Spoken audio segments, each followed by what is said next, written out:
So it is 2 o'clock. Shall we get started? Yeah, sure. Let's do it. Let's jump right in. So good afternoon, everyone. Thank you so much for joining us. My name is Anthony Melf with the PA Career Link of Luzerne and Schuylkill counties. I'm joined this afternoon by two of our colleagues from the Career Link offices, Matthew Adams with the PA Career Link background, business services representative, and Lori Kane, also a business services representative. And you'll be hearing from us a little bit more later today. Welcome to the 2020 State Local Internship Program Seminar. Typically we'd be in person, but of course, in response to COVID-19 and social distancing, we've gone virtual. And so I just want to give you a quick preview of what's to come. We're going to kick off today with a discussion on diversity and inclusion and the prevention of workplace harassment with our panelists. And then we're going to get a 5-minute break in. So you'll have a chance to kind of get situated, take a breather, and then we'll resume with Career Link Services, an overview of what we do, so you get to hear from us a little bit more and wrap up with financial literacy. So without further ado, let's jump right in, introducing our moderator, who will be introducing our panelist, Professor and Chair of the English Department at King's College in Wilkes-Barre, Dr. Jennifer McClinton Temple. Hello.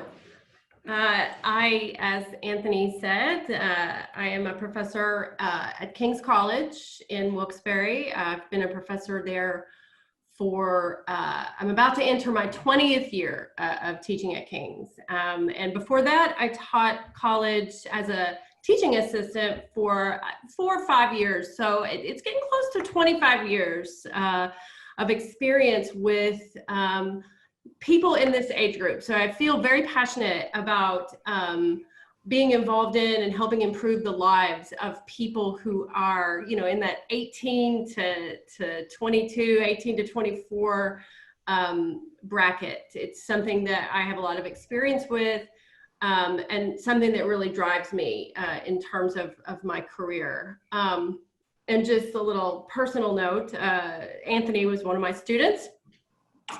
He graduated from King's in 2012, I believe. So I'm just going to begin today by introducing our panelists, and then I have a series of questions on each of our 2 topics. We're going to start with diversity and inclusion, and then we're going to move to workplace harassment. So first, the introductions. So first we have Kiana Cressman.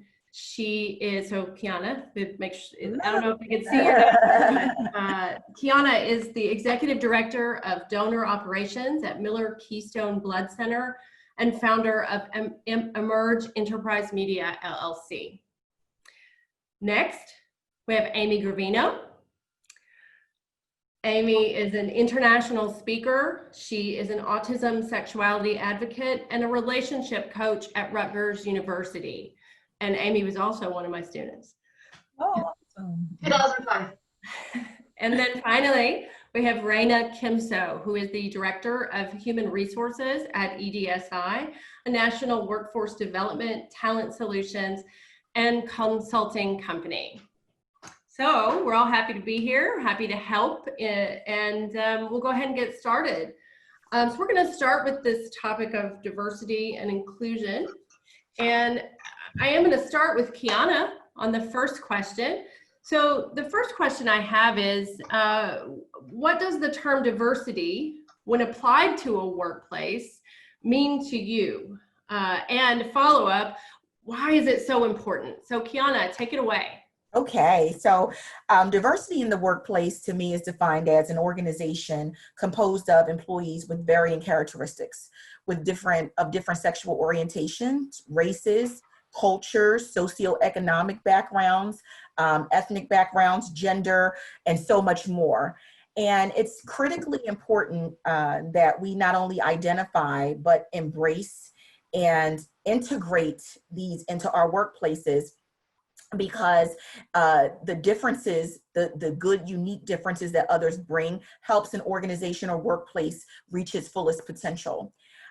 It's also critically important that whatever the domain or population or community that a business serves is, they will want to see tangible evidence and demonstrated action that this organization embraces diverse cultures, genders, sexual orientations, and various other things, as it will take to relate to a diverse market. So how can you effectively, as a workplace, engage diverse customers or serve a diverse health, population if you don't have those diverse individuals represented in your workplace? So it's critically important, and particularly in times like this, that diverse voices, employee bases, and groups are represented in the workplace.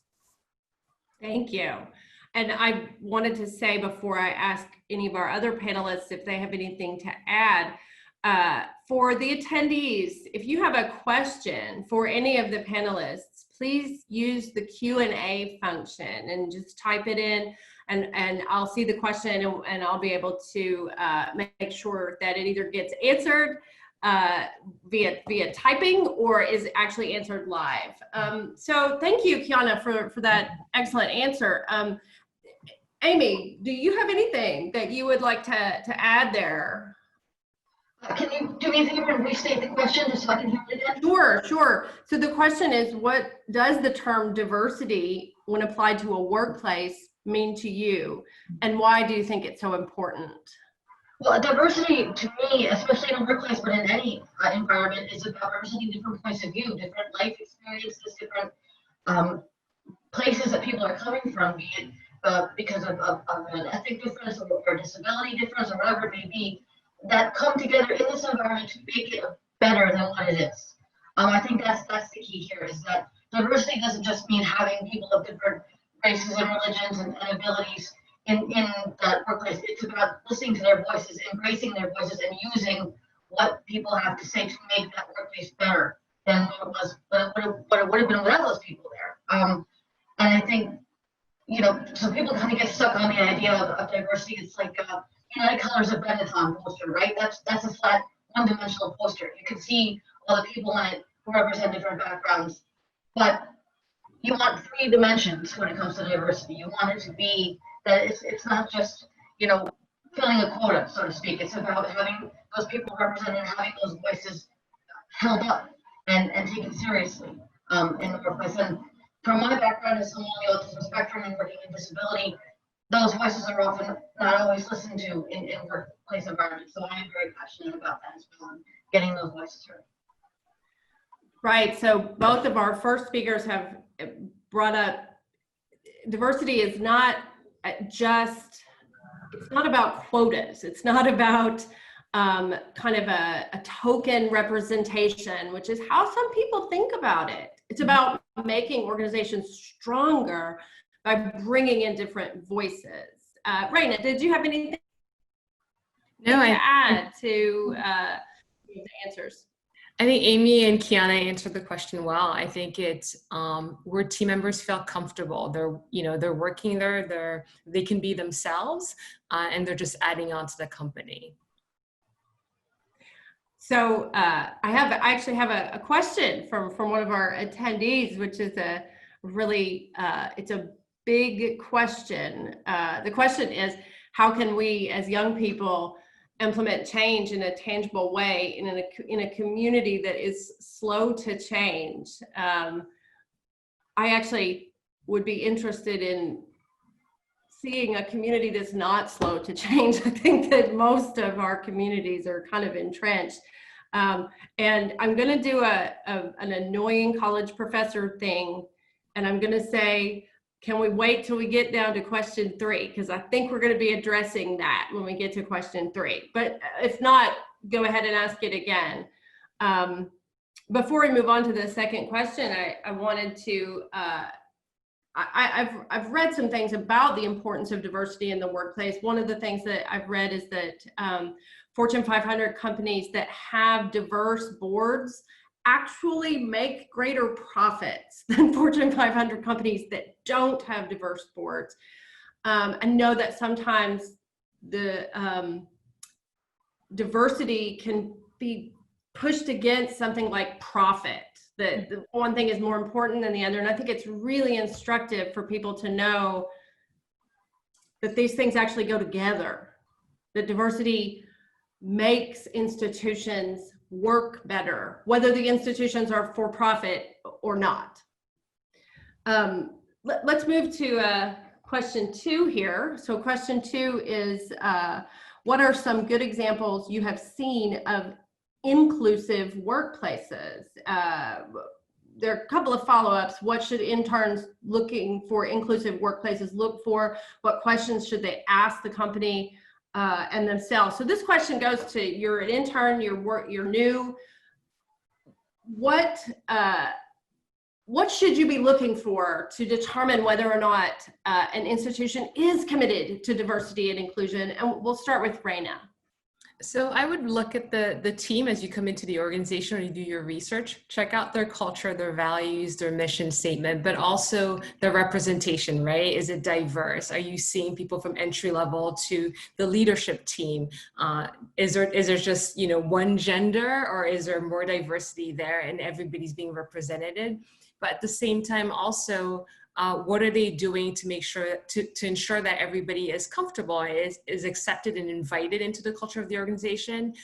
So I've seen in places where they have floating holidays, right? So maybe you don't celebrate Christmas, but you celebrate a different holiday. So giving you that flexibility. There's areas where they have meditation rooms, right? If you need time to pray or you need time to meditate, depending on your religion, but they're allowing you that. They're giving you flexible work schedules for either individuals who are parents or you're going to school, but it's an environment that's really open to everyone.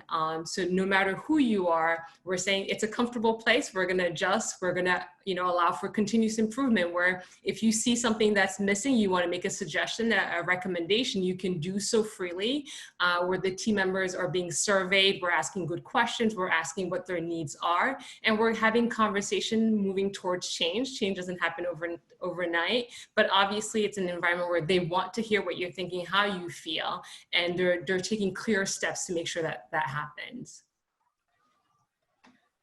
I love that answer. I love the practical. I think that's so important for young people to think about these practical things, the floating holidays, the meditation rooms. And I am no longer a young person, haven't been for a long time.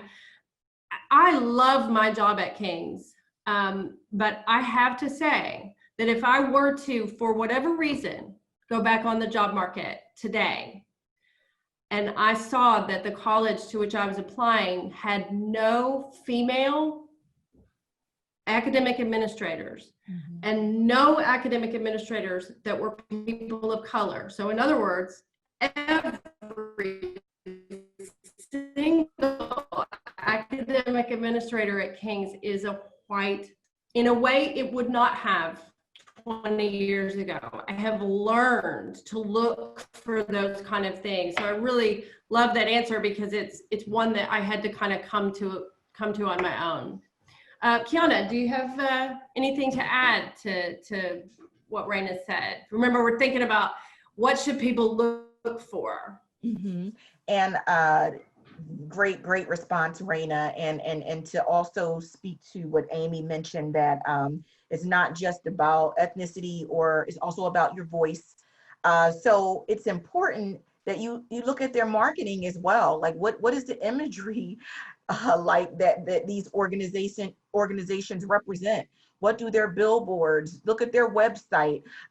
It's important, because if that attention to detail is not looked at as important in making that diverse, whether it's the voice and the messaging, whether it's the imagery and the content and showing the diversity there, then there may be a question mark on the integration of it in the organization itself. And I think a great example is the American Heart Association. I think they do a great job with highlighting diversity and different cultures, different voices, different generations, different belief systems, all of those kind of things, but somehow they strategically align it into their mission and how it serves the greater community at large in educating. So I think they're a very good example of, and then if you look at their leadership teams, a lot of women in leadership, women of color, men, it's a good mix, I feel, from what I can see from the outside. And I've never worked for that organization before, but I've always admired how they've marketed their mission and their brand and incorporated the diversity. Thanks. I love examples like that. Like I said, it's so important to look at whether or not the proof is in the pudding. You know, it's not something that they just give lip service to. It's something that you can really see. Amy, do you have anything to add to this question? Sure. Well, I was just thinking about how, something that's very intangible is the idea of corporate culture, and that's something that's very difficult for a lot of people to grasp onto if you're either inexperienced in the working world, or if you're someone like me who has disability that is a developmental disability, whereby I have difficulty with social skills and understanding unspoken rules and things that are implied. And so some of the biases that people carry are so ingrained and so part of the culture of a company that it's hard to understand that when you're not familiar with that. And so I think something to look for is to look for companies that outrightly, or at least almost outrightly, say, we don't have all the answers. Like if you were to deal with a company where, you want to know who the CEO is, but if the CEO's face is everywhere, like a company is more centered around who's in charge of it than the people working there, than who they're trying to serve. You know what I'm saying? So Yeah. I think looking for a company that's open-minded, that's willing to say, like, yes, we have, this is our mission statement, and these are our rules and things like that, but we're evolving. Like, we don't know everything. That's why we want people here to have other skill sets that are knowledge bases and backgrounds. Because otherwise, why would we be hiring you? Otherwise, it's just like what we said before about trying to fill a quota. So, looking for companies that are encouraging inquisitiveness, encouraging, yes, like ask questions, pull us out on our crap. Like, don't, you know what I mean? Because if a company is not like that, they're, like if they have this, I don't know if I'm expressing it right, but this atmosphere of like you can't ask questions. To me, that's dangerous. Because that's saying like we're always right. This is how it is, and we're not going to be responsive to it. Reason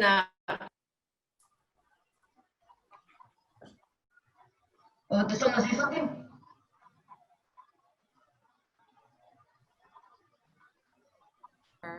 Right. So Amy, your internet connection is shaky. Can you hear me? We can hear you, but you're doing, I think I learned from my son last night that it's roboting or something. But it's okay now. It's okay now. Okay. So before we move on to the next section, I did want to make sure that we address that question. And now that we've talked a lot about this topic from different angles. So the question, which comes from one of our attendees, is, let me read it again. How can we as young people implement change in a tangible way in a community that is slow to change? It's a huge question. And I want to kind of hook on to the third answer. So our attendees use the term community. But remember, we're talking about institutions right now. We're talking about internships. So I'm going to replace that word community with the word institution just for a minute. One thing that young people have to do, not just young people, inexperienced people, people who don't have experience with the institution, one thing they have to do is they have to learn about the institution. So what Amy was saying about asking questions and learning the history, I think that's very, very important. If you want to affect change, you need to know how they got to where they are. And it's a bigger question when we're talking about a community as opposed to an institution, but it's an important piece of the puzzle. So you need to, I am an English professor, you need to read, you need to ask people with more experience than you in the community. What are some things that I can read? What are some things that I can learn? What are some people that I can go to find out what the institution's culture is like, and how did we get here, and why did this person do this, and why did I remember when I first started at King's, kind of waded into some things that I didn't know about, and I would say, why did he get so mad about that? Like, I didn't understand. And I think now I'm able to navigate these kinds of things much, much better. So I do think it's really important to ask questions, to learn, to read, to find out everything you can about a community and its people. That's an important first step. I know it's not an easy answer, but I do think that it's crucial. And I think that's true for someone coming into a job or someone coming into a community. I would also say that looking for allies is such an important piece, and don't discount people as allies because of the way that they look or sound on the surface.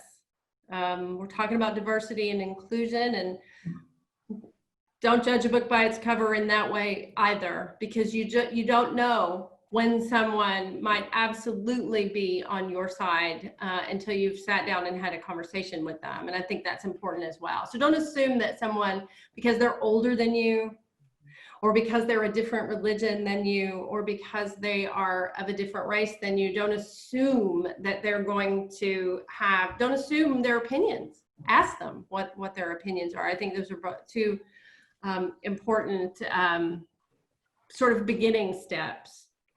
So remember, attendees, if you have any questions along the way, like I said, please use the Q&A function. Do any of our panelists have anything to add on the diversity? Sorry, I have a third question. So here we go. Finally, what advice would you give an intern who finds themselves in a minority in a workplace, whether that is because of gender, race, sexual orientation, or disability? What advice would you give them? Amy, we'll start with you.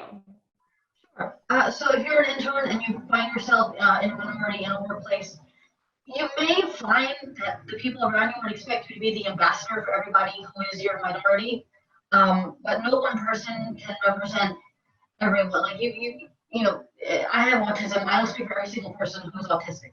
I can't possibly. If somebody is black, they can't speak for every single black person in the world in a workplace there. But people may start looking to you as that kind of ambassador. You might find yourself in that role unwittingly, and you're there to kind of represent yourself and represent your voice. And it's important to know who you can go to and who you can talk to say, like, people are asking me things and putting me in this position and I'm not comfortable with it. Can you help me? Like, that's one of the hardest things I think is knowing who to ask for help.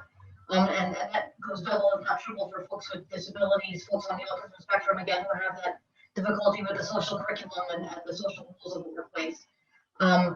But as you know, as an intern, like, you also have an interesting advantage because I'm not trying to be disparaging anyway, but sometimes interns are viewed as the lowest on the totem pole. But you are able to look at things in a way that others can't, right? Because sometimes the people in higher positions, they've been up there for so long, the air is a little thin, and their noses are kind of up. So you're on the ground there, and you can offer them something that they don't have, right? So don't be afraid to like say, like, this is what I'm seeing, this is what is happening, and I want to help this company be better. Like, if you frame it in such a way, you know, I've learned this as well. Like, companies don't like it if you say your company sucks and this is what we need to do different. You have to say, like, I want to make your company better, and this is you have to reframe it in such a way. And if you can bring us to the table, that'll put you ahead of, I think, other folks who are in similar positions. So that's something I would keep in mind. Thanks. I like what you said about people up at the top not being able to see the full picture. I definitely think that's true. Kiana, do you have anything to add to that? Any advice to give interns who find themselves in a minority in a workplace? I would just say, number one, just build relationships. Just be yourself, because you are a culture add, a value add. And I would constantly stay in, this is tying into another one of my answers coming up as we dialogue, but I would say cast a wide but strategic net in terms of your exposure and building relationships where possible. You don't have to force yourself or force anything, but build as many meaningful relationships as you can. One of the things in diversity where gender is concerned is studies have shown that men typically are more forthcoming with building relationships more and having that relationship currency, you know, to help them to further and advance and learn and grow. And if you happen to be a woman, whether you're a woman of color or not, just a woman in general, sometimes we focus on working hard, but not building a net wide enough, you know, that can help support our future endeavors and teach us about other things that we need to learn and diversity. So I would say, be yourself, know what value you add, and build really solid relationships that can give you exposure, you know, that's important in the organization. That's such good advice, the casting your net wide. Right now I'm reading Michelle Obama's autobiography, which I really want to recommend to everyone because it's absolutely wonderful. And she has some comments that she talks about how much energy it takes to be the only person in the room that looks like you. And I've experienced that a very few times because of my gender, but a very few times because I am obviously a white person in America. So it's not something that has happened to me very often. But I appreciated what she had to say about that, how much energy it takes. It does. And I think that's another piece of interns, to acknowledge that that is hard. It's hard to be the only person in the room that looks like you. That takes energy. That's my dog. Sorry, my dog. I was okay. Raina, do you have anything to add to the question about what interns should do when they do find themselves in the minority? Yeah, I think Kiana summed it well, where you develop those relationships with individuals, but also collaborate, right? If it's something that you're passionate about, get others to rally with you to kind of come up with a plan and an idea and share it with people. Don't impose yourself or force yourself, but really get others to champion that with you, because you can't do one thing by yourself. You're going to need to lead, but you need others to back you up. And really just sharing that in, you know, just sharing various perspectives. Say, hey, I want to bring this perspective, and I want to get input from others too, to kind of drive that idea or that passion that you have. Thank you. Okay. All right, so we're going to move to the second half of our presentation. Please, if you do happen to have a question that you think of in a few minutes that's on our first topic, go ahead and feel free to ask it.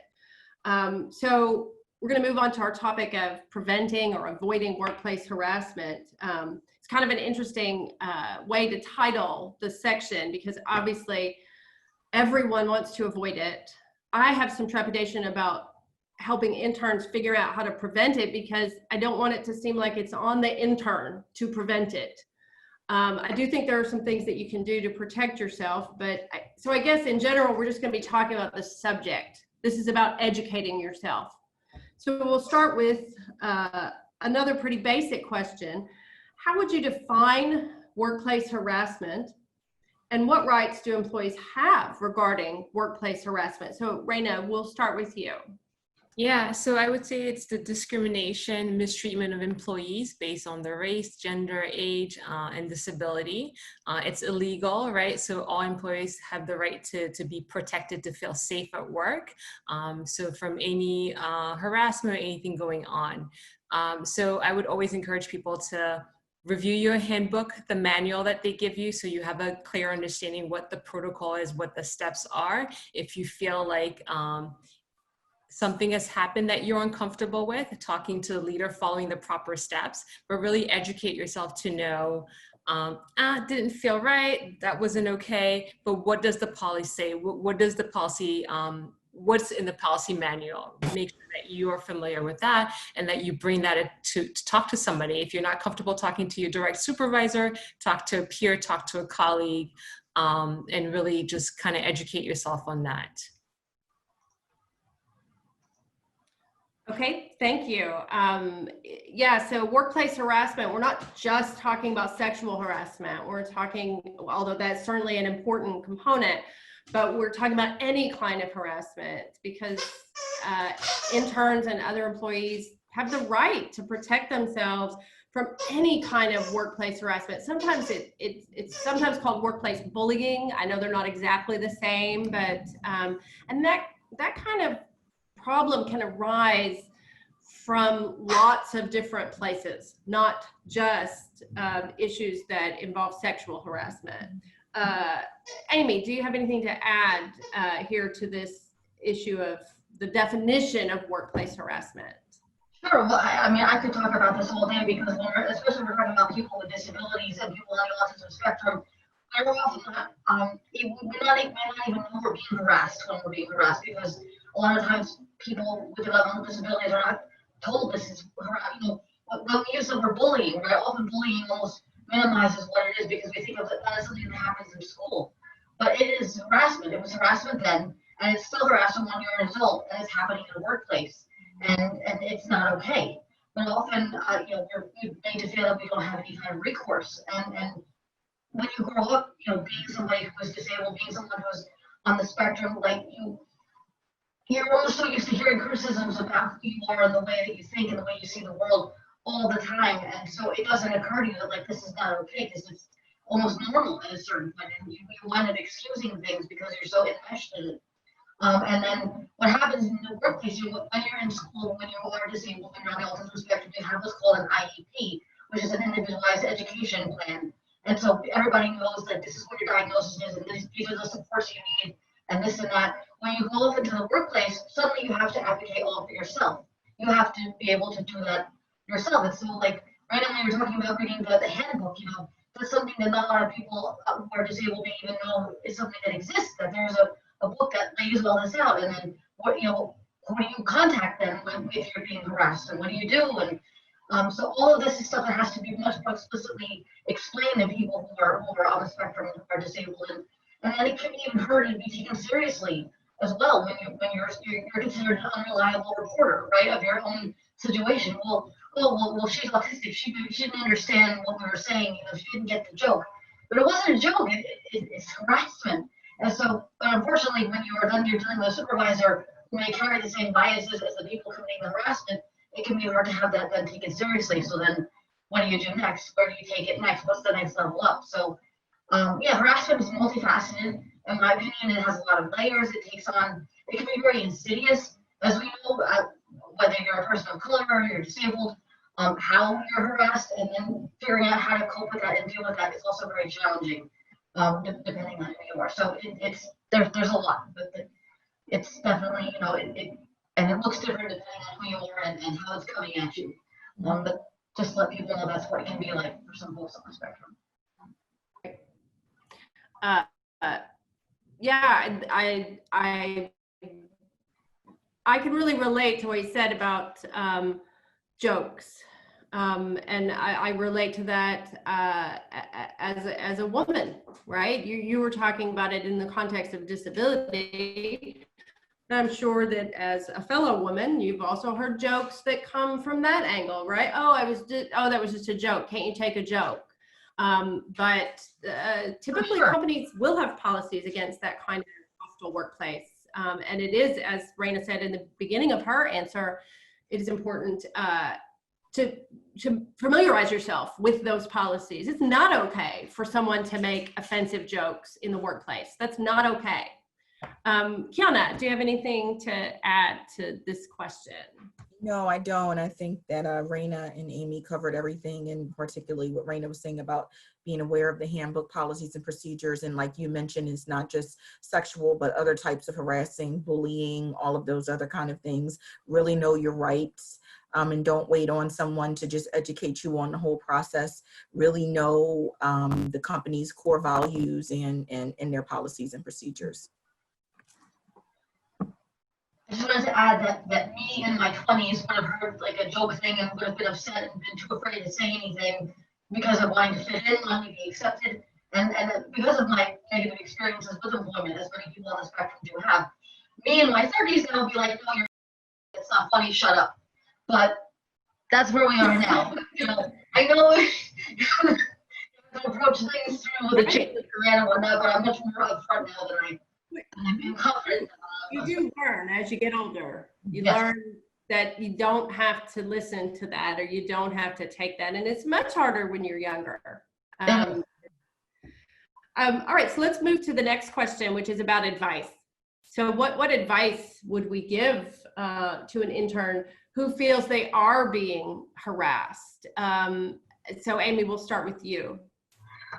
Sure. Well, first I would say it's a heartbreaking thing on some level to realize that you're being treated this way, that somebody is seeing you as a target. And I am somebody who has been going through my whole life, and I think that people see me as an easy target. I don't know why. Maybe it's disability, maybe it's just who I am, but it's frustrating and it's angry making, and you feel like, why? Why am I always the target? Like, I didn't even do anything. I'm just trying to do this job. I'm trying to be here and contribute to something like everybody else. And so just, it's okay to have those feelings and to like try to find a way to work through those feelings. Like, because nobody wants to feel as if they're being singled out, as if they're a target.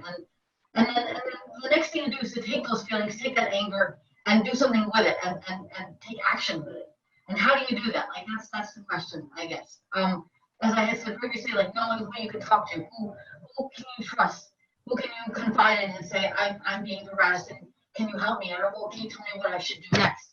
That's one of the hardest things as well, is because I also have a history of trusting the wrong people, because I'm a very trusting person, and I don't always see it, and everybody is upfront and as straightforward as I am. And so, what happens if you confide in the wrong person? Right? They turn around and go try to use it against you, right? So how do you keep that from happening? And it's about building those relationships, like we were saying before, about like building trust and relationships with your colleagues, and knowing that there's someone you can turn to if something like this happens. And above all else, realizing that it's not your fault.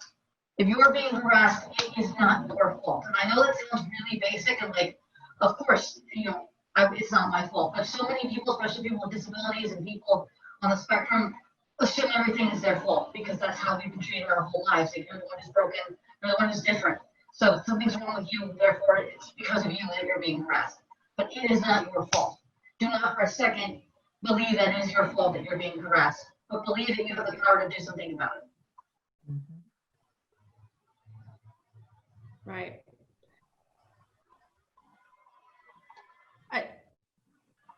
I really like that you started with the emotional response, because I think that's a piece that gets left out.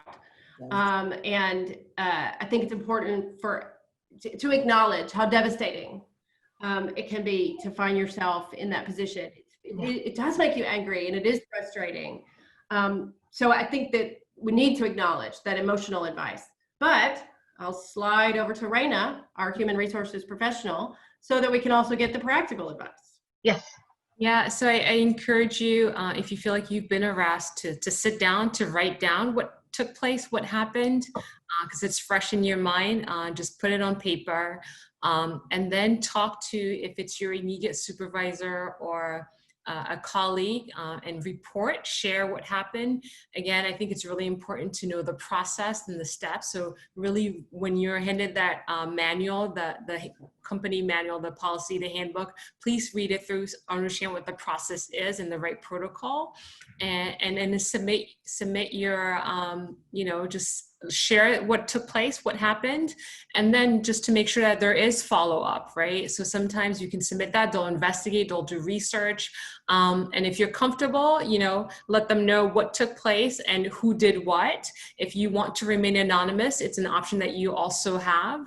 Let them know, communicate that. But I think the first thing is to really write it down so you don't forget anything that took place. It happened at that moment, how you felt, write the whole information, share it to your direct supervisor.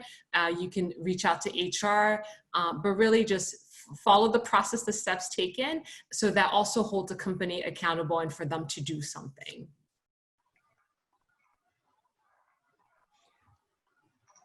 Thank you. Kiana, do you have anything to add here? No, thank you. Everybody shared very, very good information.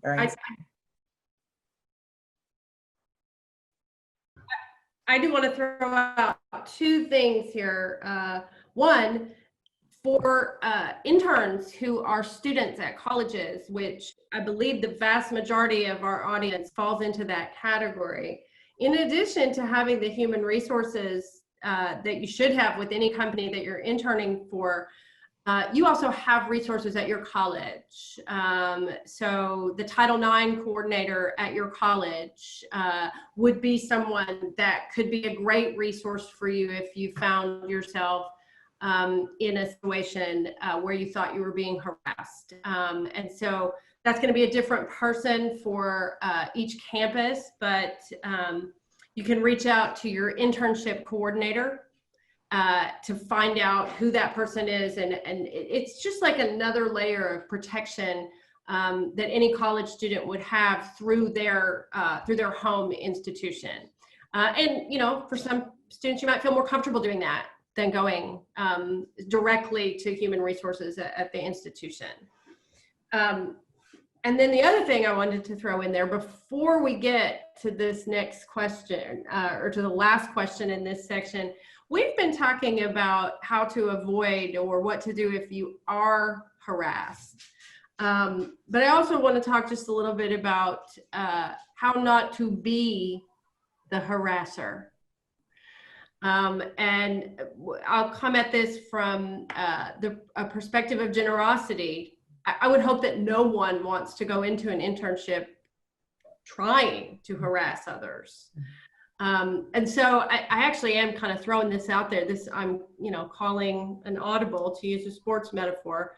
But if any of our panelists wants to weigh in there too, I am the mother of sons. And I teach my sons to be respectful of women. I show my sons if they say something that I don't think they should say in public, I'll make a point of saying, I don't think you should say that in public.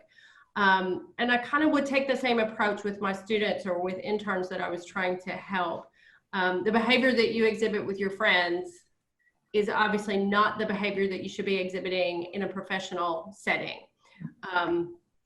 At King's, we have a class, it's actually called Holy Cross Experience now. It's a 1-credit course, and we kind of talk about how to be a college student. We have this long section where we talk to the women in the class about how not to be sexually assaulted. But I've always flipped it around and said, hey, let's talk to the men in the class. And well, you know, for years, the approach has been to talk to women about it. And I do think that we're changing as a society.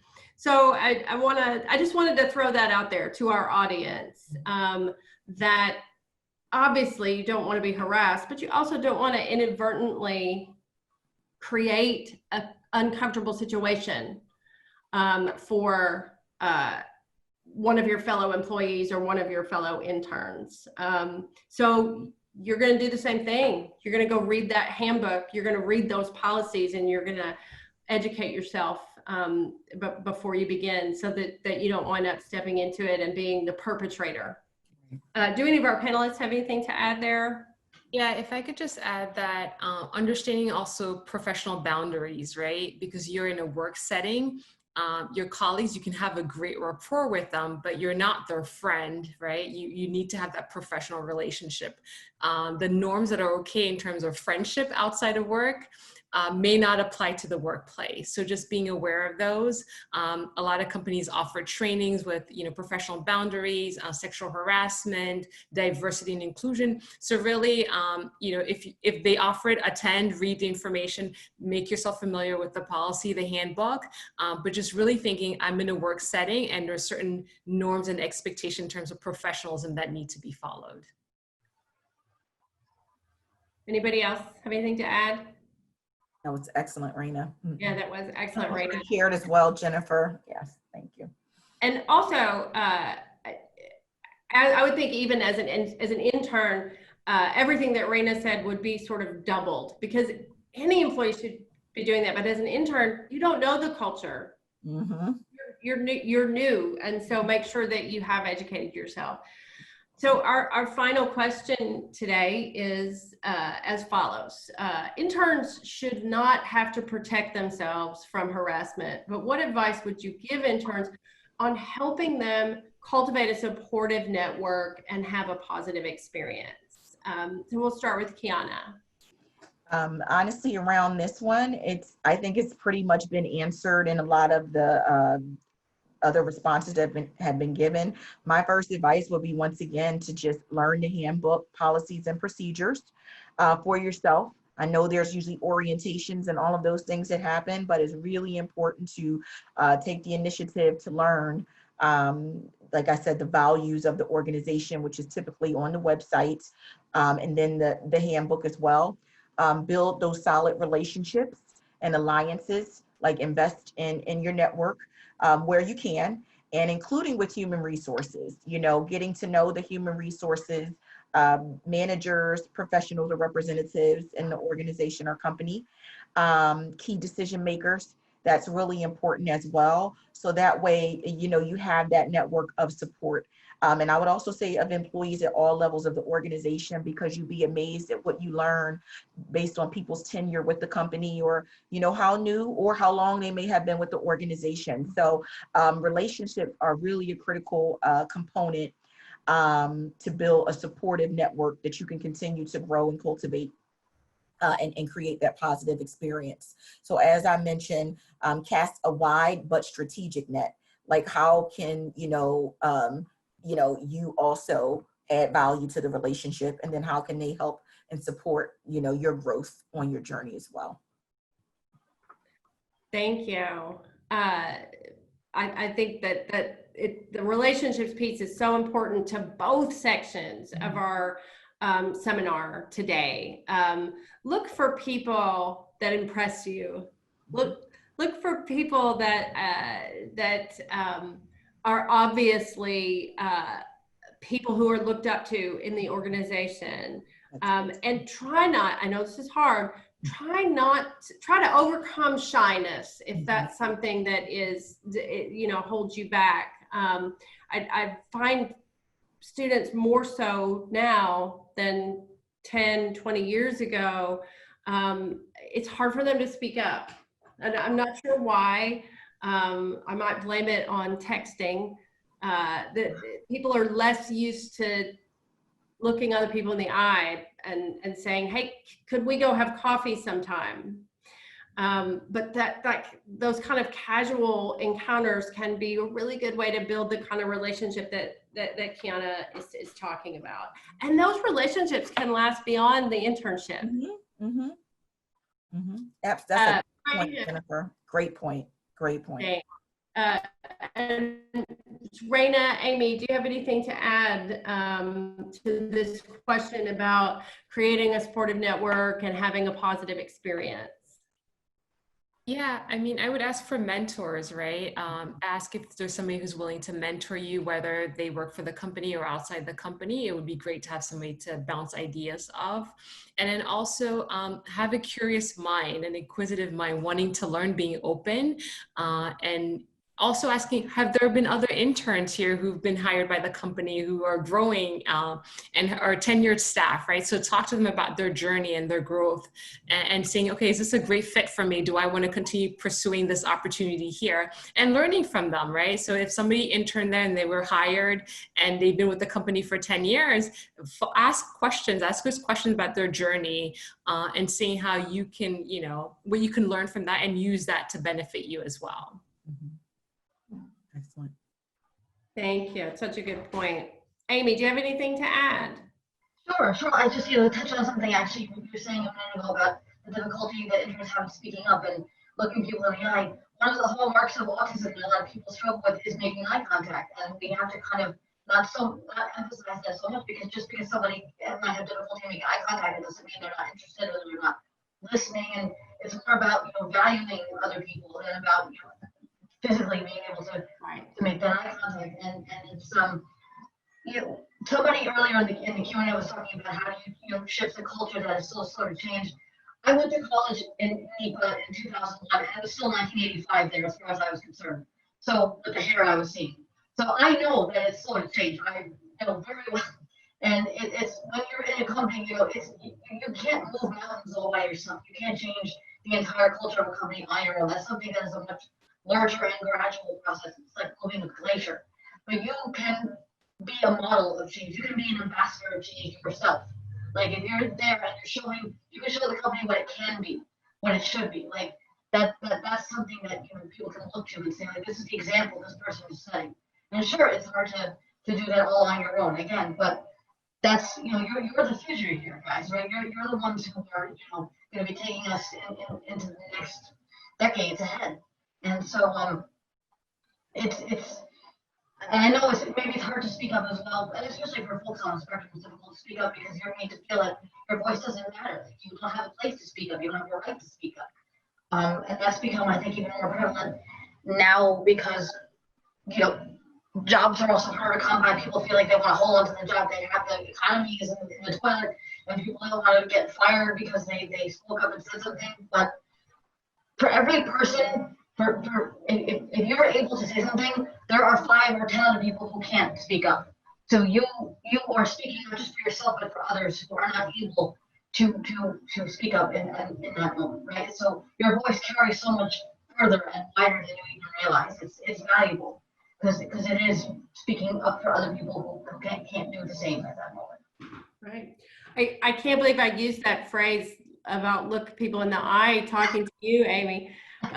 Although I've never noticed that to be a particular issue for you. You taught me so much about autism, and one of the things you taught me was if you've met one person with autism, you've met one person with autism. Exactly. So I know everybody's different. I do notice today's students want to stay quiet. I don't know exactly where that comes from, but it's something that I'd like to that I do try to change. Asking my students, well, what do you think? So I think your point there about how important these young people's voices are is a really, really good one. If any of our attendees has a question, feel free to type it into the Q&A. We are nearing the end. I'm gonna maybe ask Anthony, if he's listening, to come back in. Hello, I've been just engrossed in this conversation. I'm just taking it all in. It's been super insightful, and I guess as our attendees contemplate whether they want to take advantage of this window to ask a question, I'll just share on behalf of the PA Career Link of Luzerne and Schuylkill counties sincerely how much we really appreciate each of our panelists. I've learned so much, and as a professional, I've learned so much just in this conversation: relationship currency, self-advocacy, identifying mentors, and something that really came up a lot, and I think is important to just reiterate: the importance of familiarizing yourself with your company's policy and procedures, that manual. When you start a new position, perhaps your internship as direct hire employees through the SLIP program, or just any job, it's something so easy to gloss over and just sign the line, the dotted line, because you have to, right?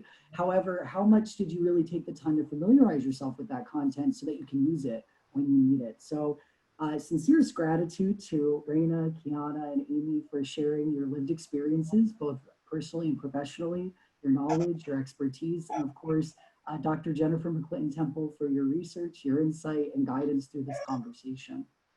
Thank you. Thank you for having me. Thank you to the panelists. You're all great. Thanks. Thank you for giving us your time. Yes, absolutely. Thank you very much. Thank you so much for inviting us. Great panel. It was excellent. All right. So Anthony, I think we're gonna go out, and I have success. Good luck for the rest of the webinar. Thanks again, Anthony. Bye, everyone. Bye, Amy, Raina. Bye. Have a good day, guys. Afternoon. Thanks, panelists. Thanks to our moderator and Dr. Jennifer McClinton Temple. If you would just change me over to the host. Yes, that's what I'm trying to do right now. Here we go. Perfect. No problem. Take your time. Okay. You Great. got it. Thank you to our panelists and moderator as we say goodbye to them. For those in attendance, I hope you got as much out of that as I did, listening and taking in all of that information and good advice. We're actually going to transition here. We're going to give you a 5-minute break. And I know that I personally really enjoy a visual aid. So we have this really high-tech YouTube screen. I'm teasing, of course. And we're going to play that. So you have 5 minutes. Take your time. Get some snacks, a refresher, use the restroom, and we'll be right back with some information on PA Career Link services in the SLIP program.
He looked lonely.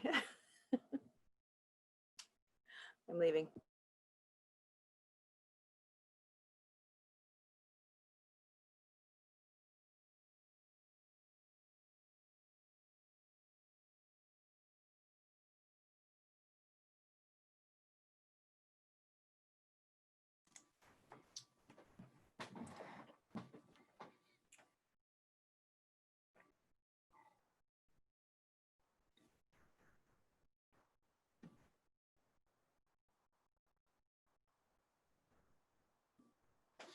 Everyone's going to come back from this break all refreshed and ready to go for our second hour.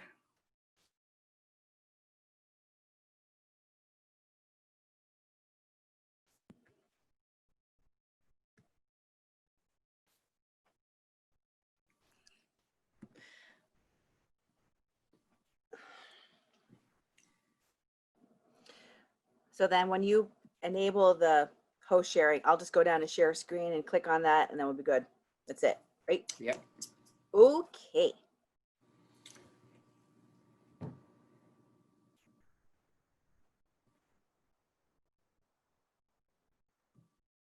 Anthony just had to let that timer get down to the last second. He loves it too much. You're on mute, bud. Thank you. Thank you for the adjustment. Of course, that timer was way too fun not to let it go down to the last second. So welcome back, everyone. I hope you found that short break refreshing and re-energizing. For those who may not know us or may not recall from the beginning, my name is Anthony Melf. I work as a project coordinator with the PA Career Link of Luzerne and Schuylkill counties, and I'm joined by Matt Adams. I'm a business service representative for the PA Career Link of Luzerne County. And we're going to share with you just some insight about who we are as a PA Career Link, as well as the state local internship program. So I'm just going to share my screen here and going to begin our presentation. Yeah, so with the PA Career Link of Luzerne and Schuylkill counties, basically what we're here to do is we're here to bridge the gap between job seekers and employers. Between our Luzerne and Schuylkill offices, we have Wilkes-Barre, Hazleton, and Pottsville. Currently, we are not open at any of those locations. However, we do have virtual services available to everybody. So everything that we're going to talk about today is absolutely available to you, even though we are not physically in the office and we're working remotely. So with the job seeker and employer services that we do offer, everything is through our website, www.pacareerlink.pa.gov. With the actual job seeker services, you're able to go on, you can actually post your resume on there. You could search for jobs. The great thing about that is once you post your resume on there, employers are able to search for you as well. So you have each end of the spectrum. You're able to search for jobs, they're able to search for you.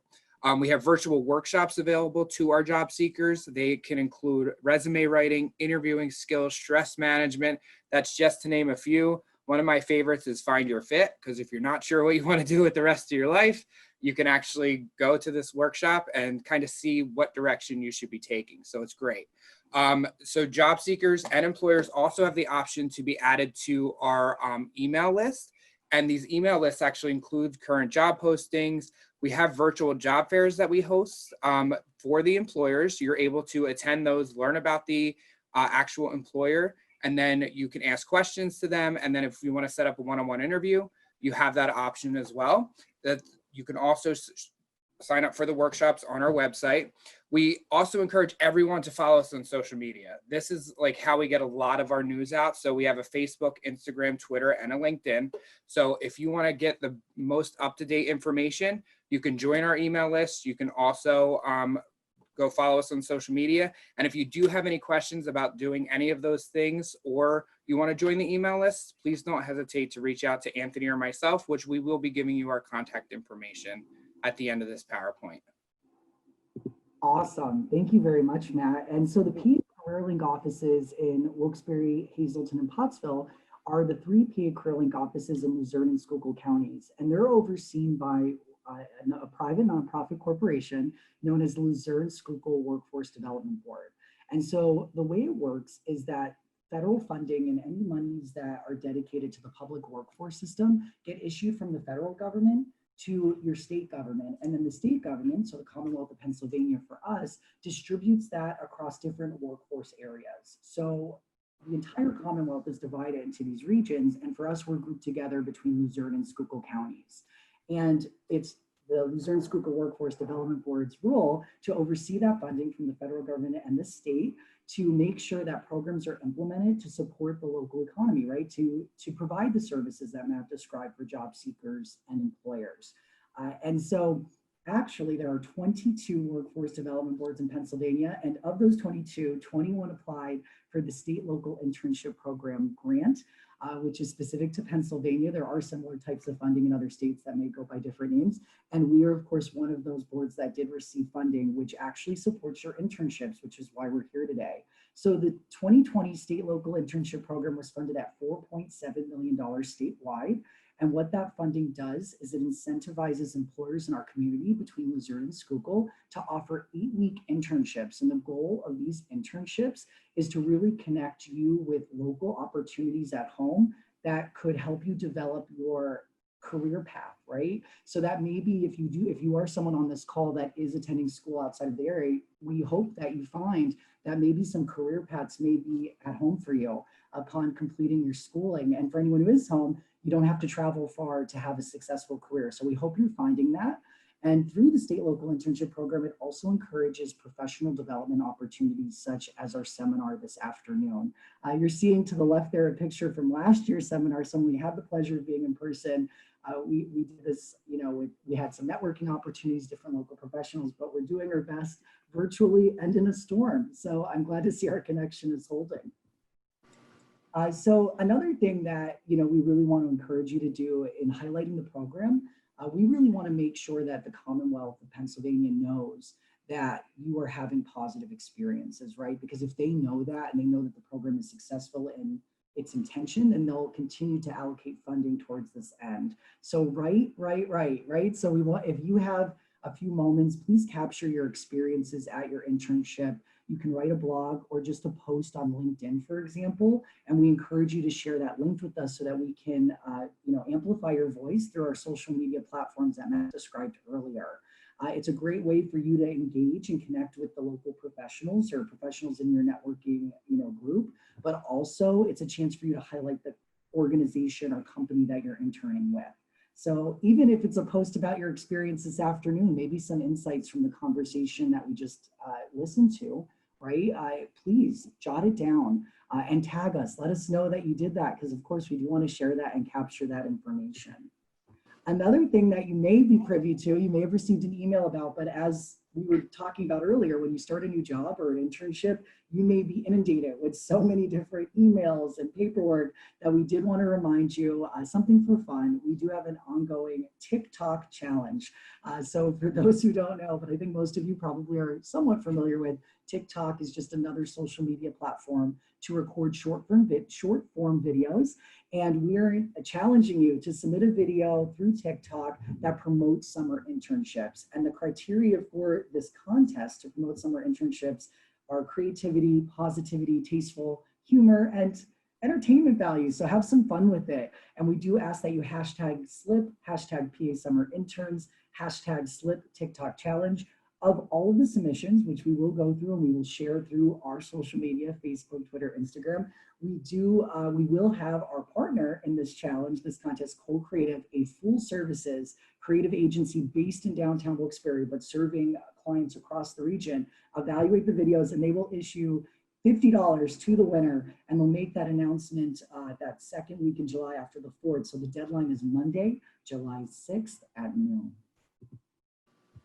And I guess I should add, I'll go back one moment, please submit your link for your video to amelf@edisolutions.com. So my email address, and we'll be showing that again at the end here.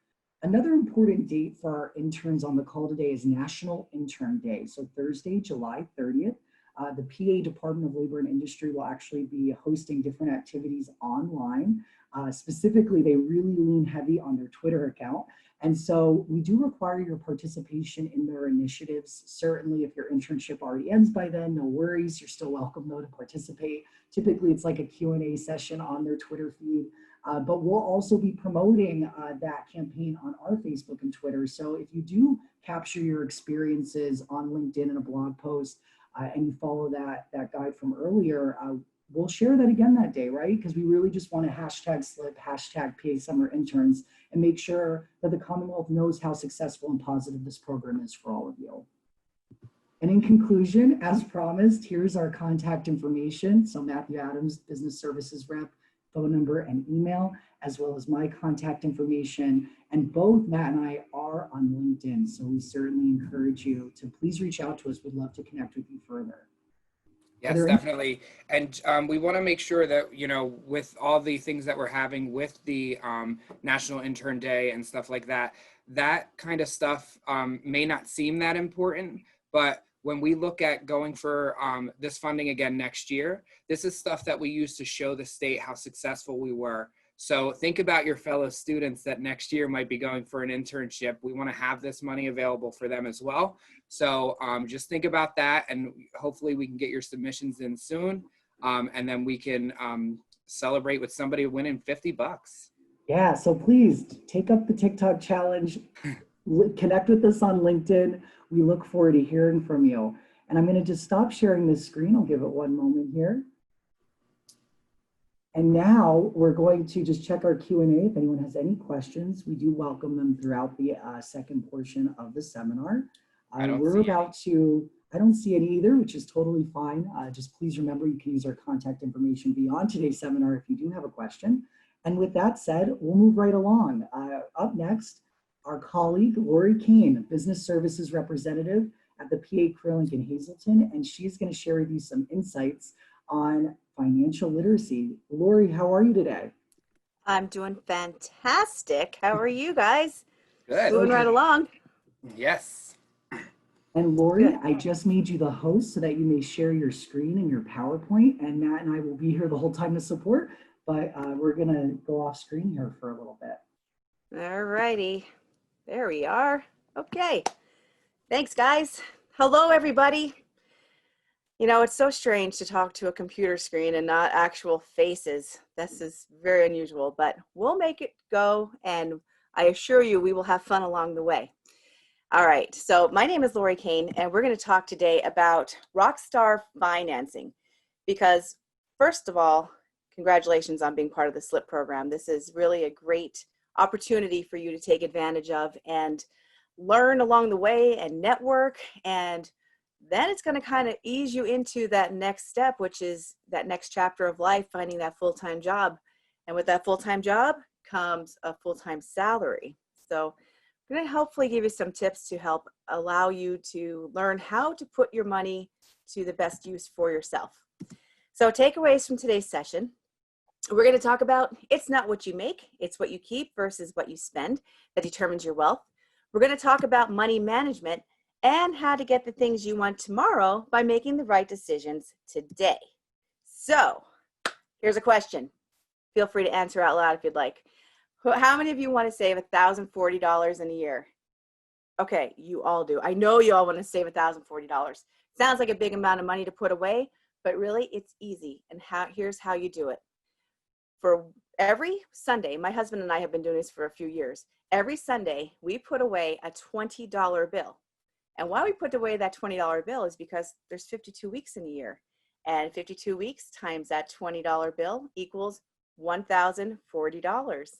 So $1,040 can be saved with little effort. And when it comes time for the year to end, I look at that money and I'm like, what am I going to use it on? I either use it on something that I've been saving up for, or put it towards something else that will help me later down the line. If you say $20, that's a lot. Maybe I want to instead use, put away a little bit less, like maybe $10. You put $10 away, that's fine too. But that's $520 that you're going to save in a year's time.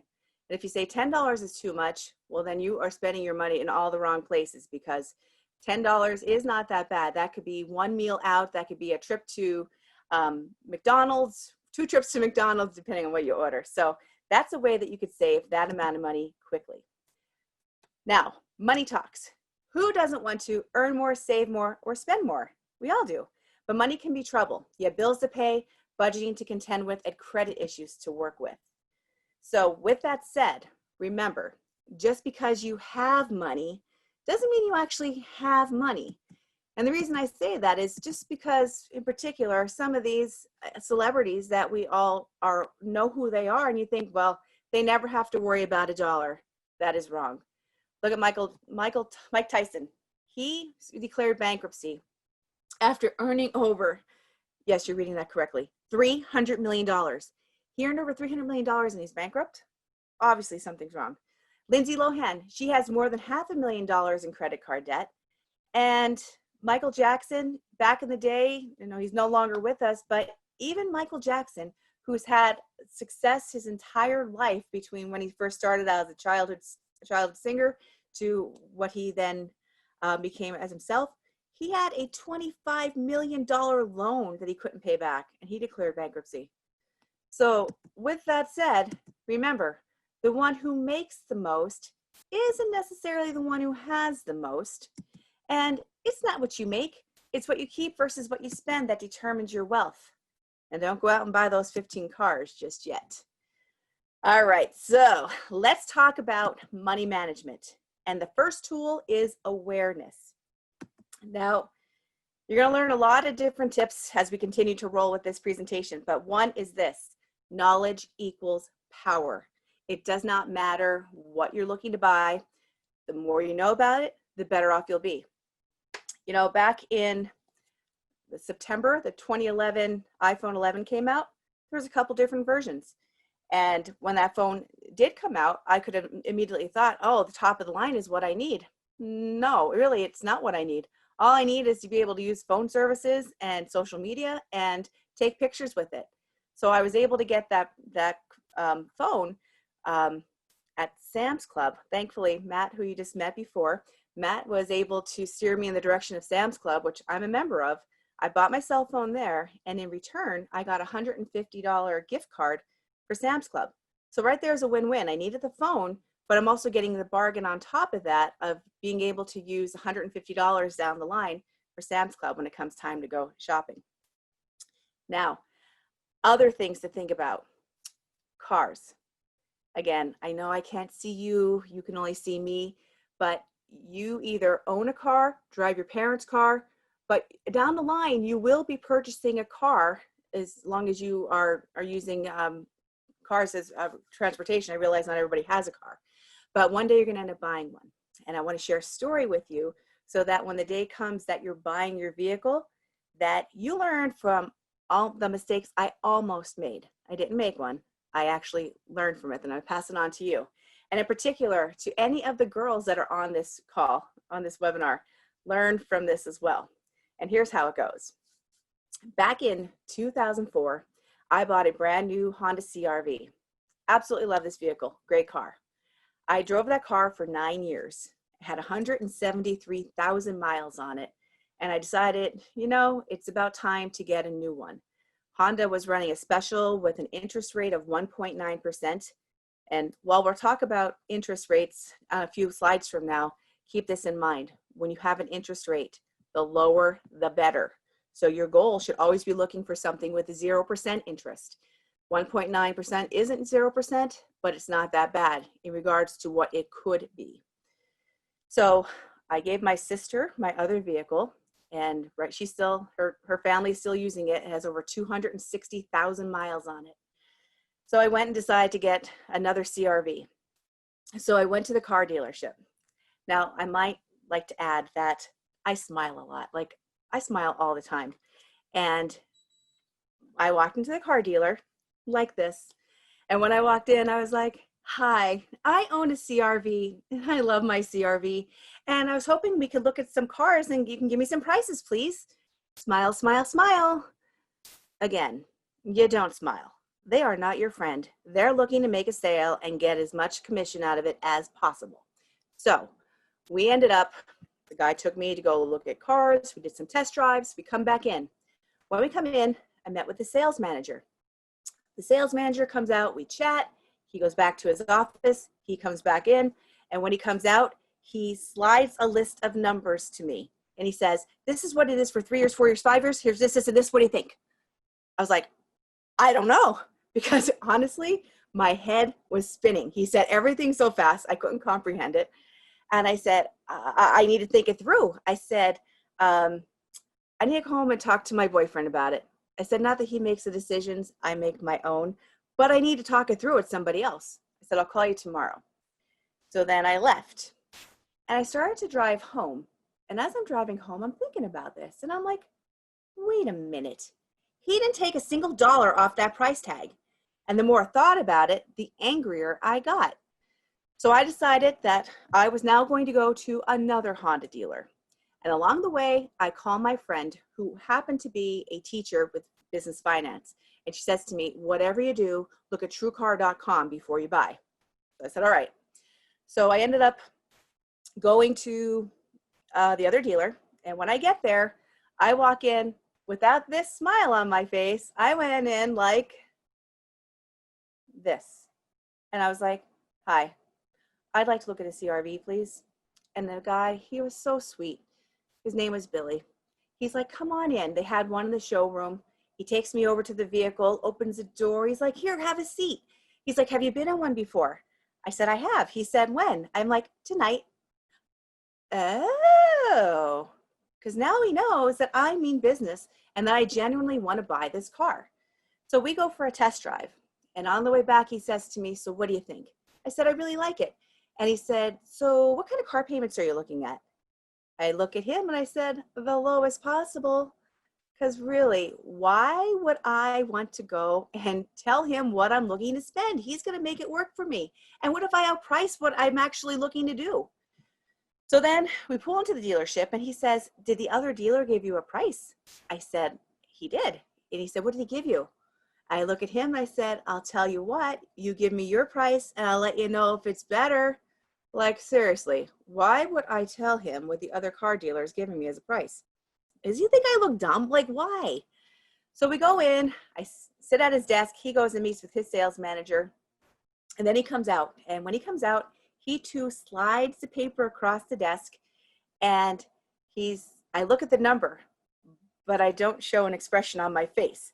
However, when I look at the number, inside, I'm doing this little dance, and I'm like, OMG, this is $1,765 less than the other price.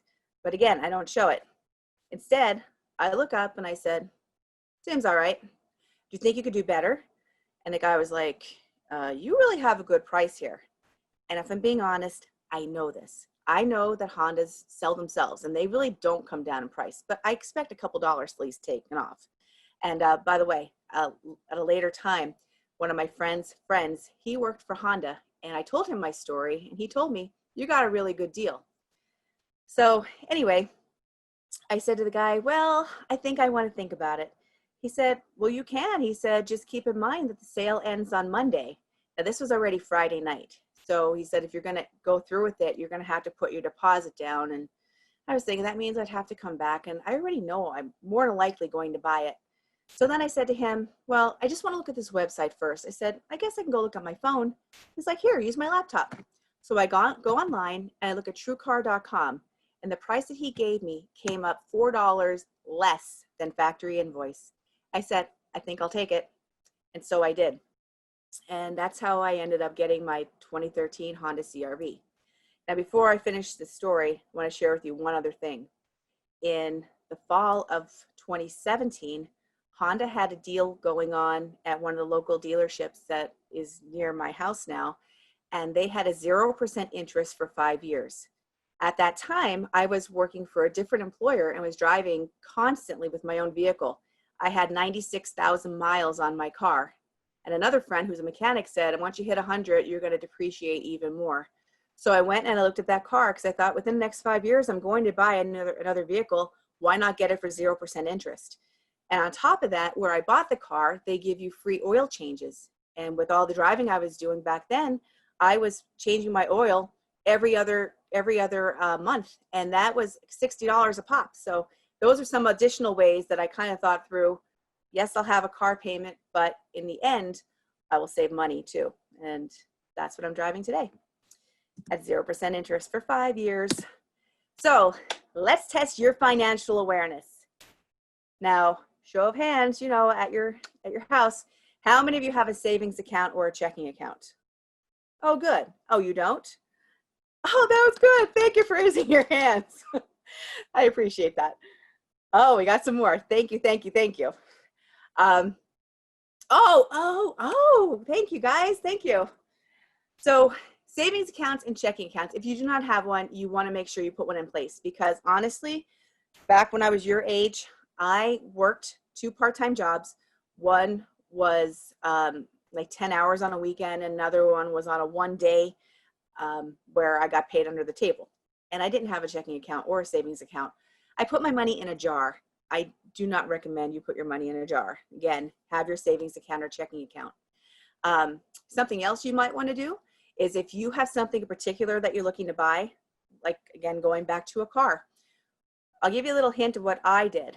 When I paid off my 2013 CRV, I was able to pay it off because I did 2 things. One, again, I realize we're 2 different age ranges, but I would receive mileage reimbursement for driving my car. So that might be an extra $300, $400, even $500 in addition to getting my pay. Now it's being used for the gas and the wear and tear on my vehicle. But what I did with that check was I put it in a separate account, because I knew a day would come that I would need to buy another vehicle. And I wanted to have a lump sum of money to use as a down payment. And with that said, I opened up a separate checking account just for that money. So that way I wouldn't touch it. And so that's something to think about, because when you go to buy a vehicle, you want to put down a down payment. The more you put down for your down payment, the less you're going to pay in the end, because especially if you're paying an interest charge. My sister, she just got a car about 3 years ago, and she's paying, I think, 4% interest, 4.1 or something like that. That's money that's just additionally tacked on to what you're already paying for the car. So think about that when you're making that lump payment. All right, let's talk about tank of gas. Now, again, if I saw you in person, I would ask, what do you drive? Some of you might say I drive a car. Some might say I drive a truck. Some of you say I drive an SUV, and that's great. When you are making a decision of what you're actually going to purchase for yourself, a couple things to take into consideration. One is, where are you driving to? If you're at that next chapter of life and you're driving to a full-time job, how far are you driving? So you want to think about your gas mileage. My SUV gets between 32 to 33 miles a gallon, but it's a relatively new vehicle. Someone who has a car from 2005 or 2000 or 2010, their gas mileage may not be comparable to that. The other thing is, my husband, he drives a truck, and before we met, he drove 5 minutes to get to work. His gas mileage ranged between 13 and 15 miles a gallon with his big oversized truck. So when he met me and moved in with me, we're together for over 15 years now, he ended up, would be driving back and forth to work. It was a 50 to 55-minute drive. So you can imagine he was filling his gas tank up every 3rd day. Filling up that gas tank took a lot of gas, and on top of that took a lot of money. So think about what kind of mileage you're going to be driving. And on top of that, think about what kind of drive is it. Now, I don't mean, is it interstate or is it local? I'm asking you to think about, is it all-wheel drive? Is it front-wheel drive? Or is it rear-wheel drive? Because this time of year, any of those drives are perfect. But then we're going to hit snow. And we live in northeastern Pennsylvania. And going back to Matt Adams, who we met earlier, Matt and I worked at our previous job together. And back then, years ago, Matt had this beautiful, brand new Camaro that it was just beautiful. You walk into the parking lot, you're like, oh, I want that car.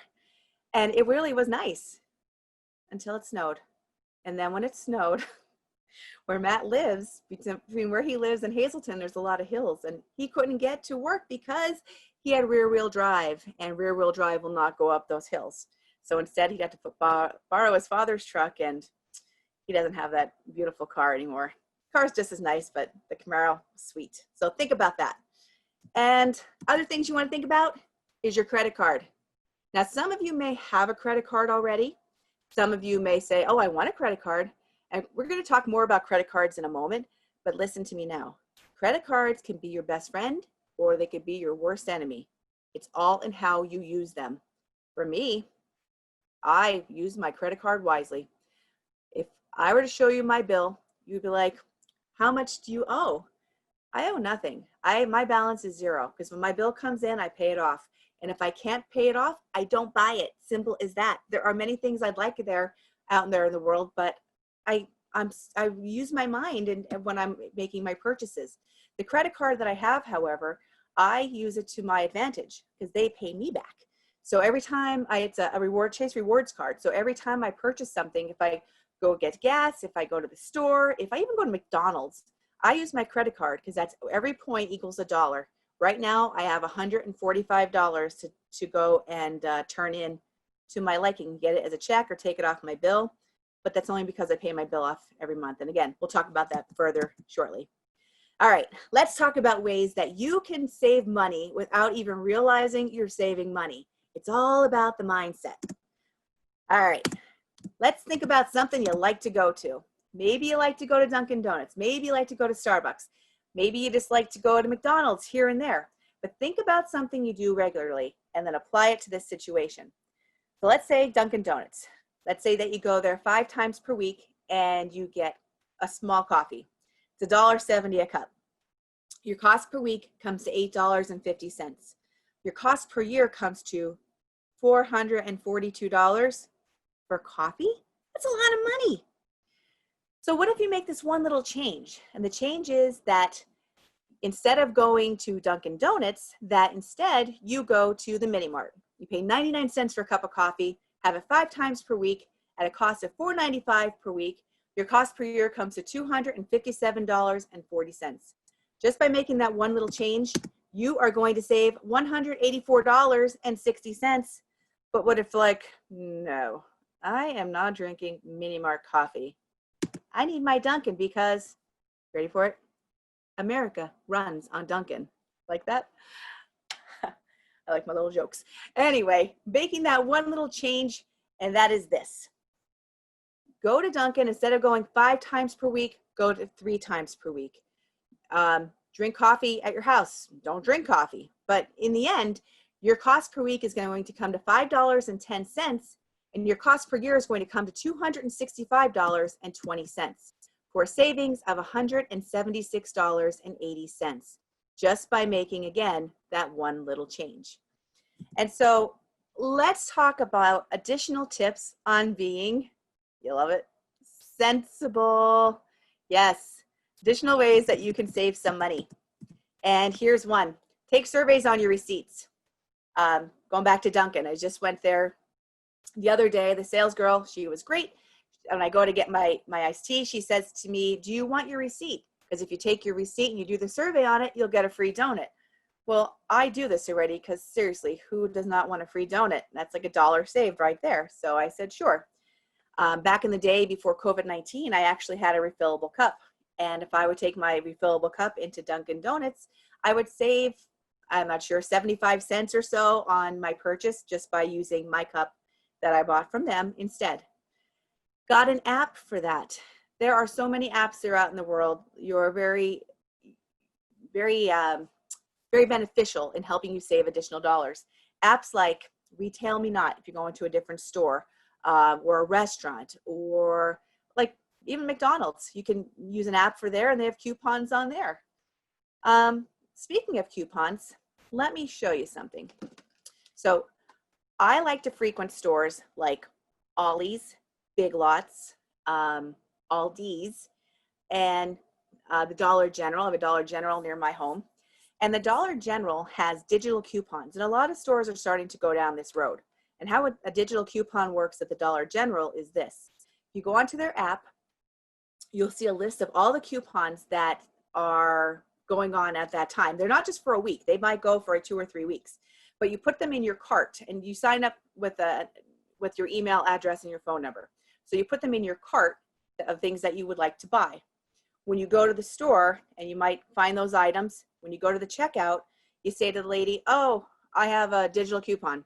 And she'll say, okay. So then I'll type in my cell phone number and then I'll watch all the different savings come off the screen. By the way, if you go on a Saturday, they have a $5 coupon. So if you spend $25, you get $5 off. But by going there and doing that, here's a purchase I had not that long ago, is toothpaste. This toothpaste sells for $4. There was a $2 digital coupon online. So $2 I got this toothpaste for. So think about that. Other coupons. I bought these razors not that long ago. These cost $5.67 for the general public. I had a $3 coupon that I got out of the Sunday newspapers. And this, if ladies, if you use this brand of disposable razors, the coupons are in often for $3. So I may not need them right now, but I will eventually. So why not save money along the way? Here's an idea for you. Write down your expenses, especially if you're trying to save your money. You say, I just don't know where all my money goes. Going back a few years ago, my husband and I did this little experiment where for one whole month, every day I would record what he spent and what I spent. And it was really very beneficial in learning where the money was going, especially for me, because I eat out a lot. I was back then, at least. I was eating out for lunch. I was eating out for dinner. And when I added that up, oy, lots of money. For him, I gotta say it's a little low because he's downstairs. So for him, he has this very bad habit of chewing tobacco. Gross. But he chews tobacco, and that is something that adds up. So whether you chew tobacco, you smoke, for one whole month, actually write down how many times you buy cigarettes or buy whatever and see how much you're going to spend.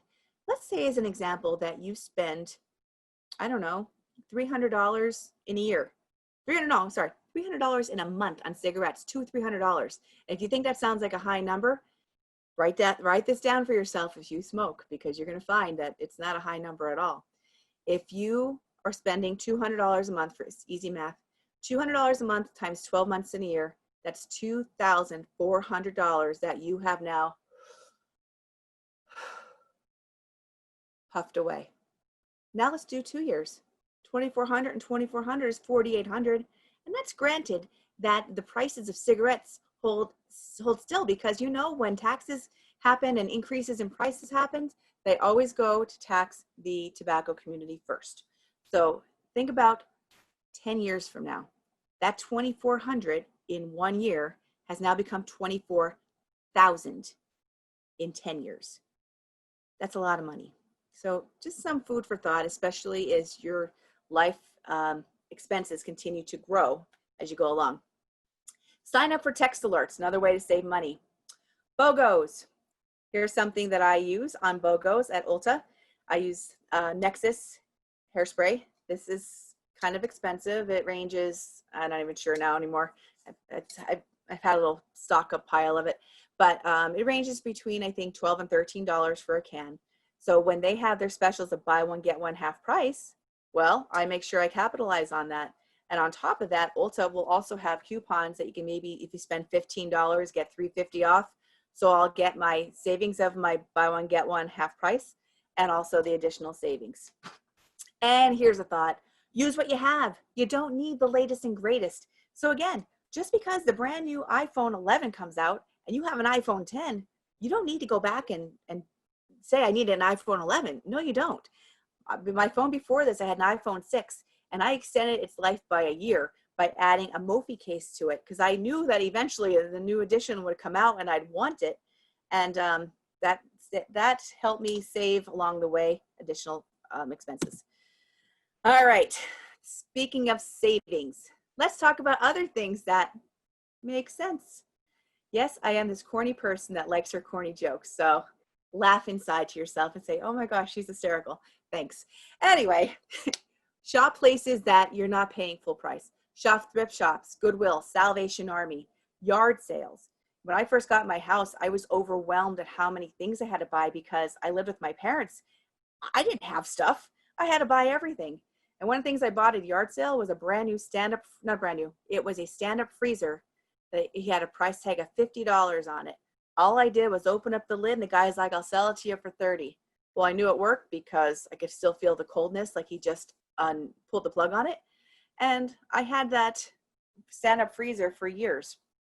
So go to places like that.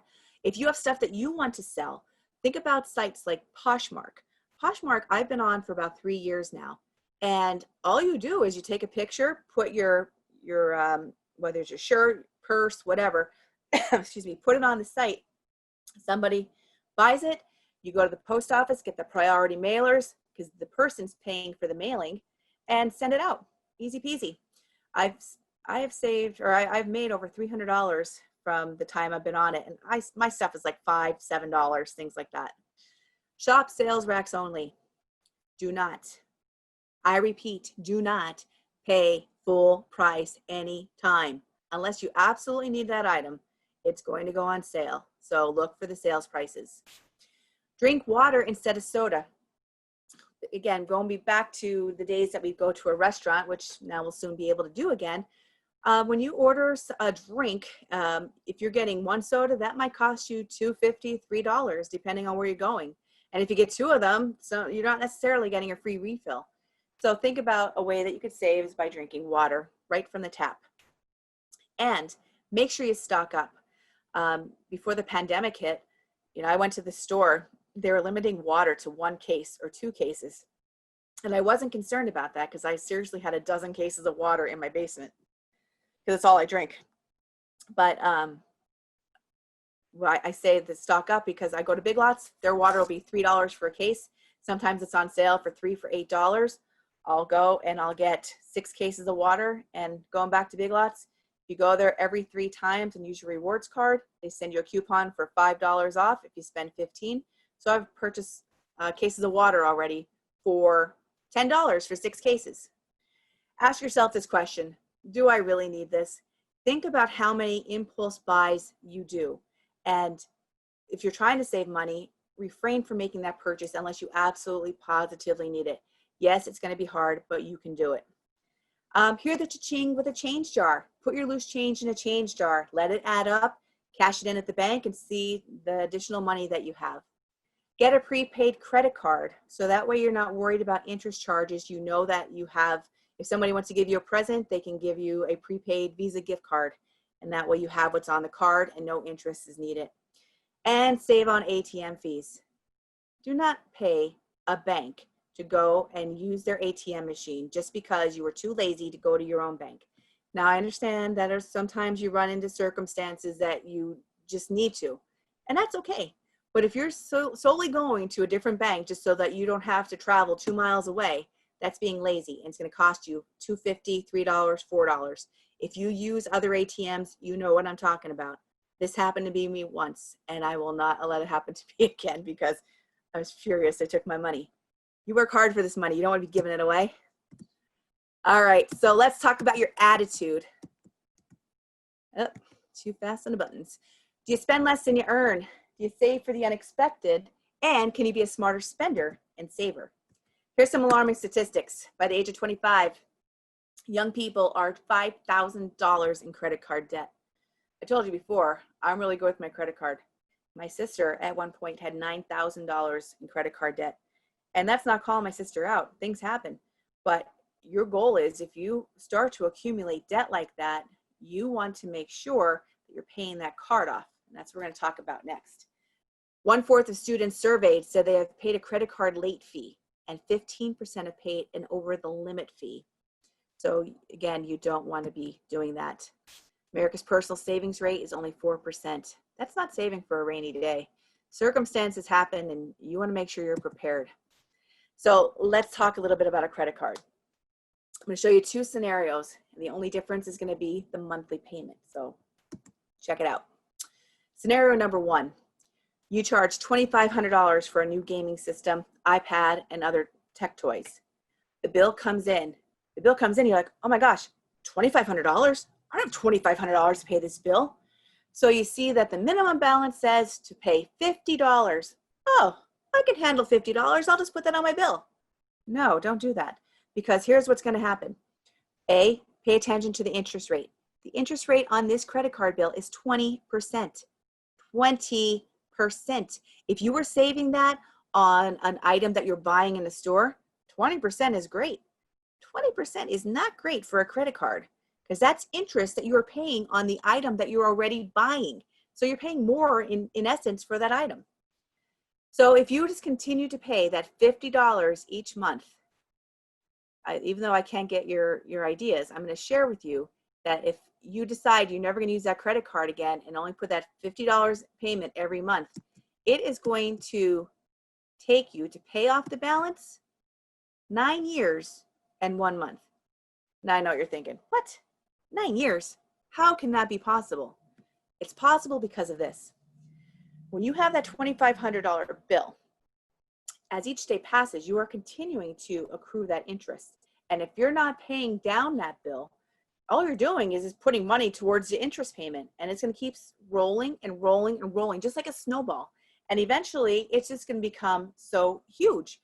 And that's, again, unearned money that you work hard for, and now you're paying back in that credit card fee. So if you charge that $2,500 and you're only putting $50 down on that bill each month, that is going to cost you an interest over $2,920. So in essence, you're not paying 20% interest. You're paying 116% interest, which is not a good deal at all. So let me show you another scenario. Same deal. $2,500 is what's being charged on the card. This time might be for some clothing, for designer names, things like that. But instead of putting, like you did last time, the $50 down, you decide to put $100 down instead. Your interest rate is still 20%. Just by making that one little change, it's going to take you to pay off that balance. Same scenario, you're not putting another single dime on that card. It's now going to take you 2 years and 9 months to pay off that bill by putting $100 down on the payment each time. Again, it's because you're decreasing the amount of interest that is being charged. So the moral of the story is this. I'll tell you the moral of the story after I give you a recap. That $2,500 instead is interest. You're going to pay $761 in interest. Do you realize you get nothing for that interest? Nothing. It's your way of saying to the credit card company, oh, thank you for letting me use your credit card and pay my bill for me while I was paying off the overall bill to you. You don't want to give your hard-earned money to the credit card company, so be smart. So that's 30.4% interest that you're going to be charging overall with having that play out that long. Not a good, it's a better deal than the other one, but the best deal is this. When you get your bill, put down on it as much as you possibly can if you cannot pay it off. Your goal is to pay it off. If you can't pay it off, put down as much as you can, because the longer you have that bill, the more in the end that you're going to pay. Use your head when you're making those purchases. Don't make impulsive buys. Instead, be able to know the difference between a need and a want. There are a lot of things, again, I'd like out there in the world, but I use my head. I know how much money I make. I know how many things I need to pay and how many things I can actually afford. So remember, financial success can happen at any salary level if your attitude toward money is as simple as these two things. Spend less than you earn and save for the unexpected. So Americans are saving less than we used to. 27% of Americans say they have no emergency savings. 50% claim they have enough saved up to cover 3 months worth of expenses. And only 24% of Americans say that they have at least 6 months worth. So before we end, we have 2 things I want to share with you. One is this, expenses. Because again, you are soon entering the real world. And whether, first of all, I highly advise, stay at your parents' house as long as you possibly can and save your money. You'll have more things that you can buy down the road. But whether you're paying rent for an apartment or paying a mortgage, there are different bills that you're going to have to pay on a monthly basis.